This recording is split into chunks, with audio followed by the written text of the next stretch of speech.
Hello. Polity जब हम पढ़ते हैं तो पॉलिटी में हम सबसे पहले जो पढ़ते हैं संविधान की प्रस्तावना के बारे में। संविधान की प्रस्तावना क्या है, यानी कि संविधान की प्रस्तावना क्या है? संविधान का परिचय है। प्रस्तावना एक तरह से संविधान का परिचय है, यानी कि कह सकते संविधान का उद्देश्य है, संविधान का आदर्श है और संविधान की मूल भावना है। अगर सरल शब्दों में कहें तो ये संविधान का सार है, दिशा है। इसे संविधान का दर्पण भी कहा जाता है क्योंकि यह पूरे संविधान की झलक दिखाती है। उसके बाद आप देखेंगे कि प्रस्तावना के स्रोत कहाँ से हैं, तो प्रस्तावना का विचार जो है अमेरिका के संविधान से लिया गया है। इसका उद्देश्य क्या है जी?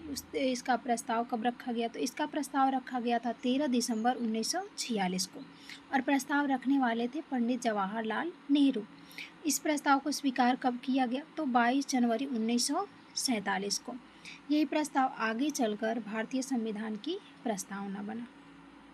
अब आप देखेंगे कि इसे प्रस्तावना के रूप में कब अपनाया गया? तो इसे प्रस्तावना के रूप में अपनाया जाता है 26 नवंबर 1949 को।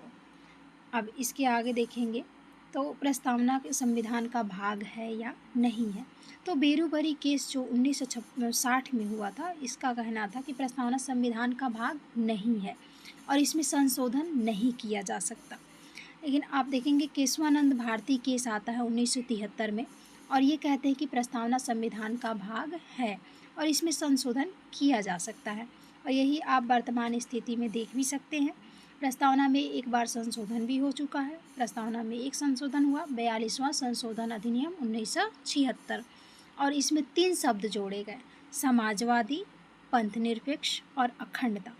इस संशोधन को मिनी कॉन्स्टिट्यूशन भी कहा जाता है।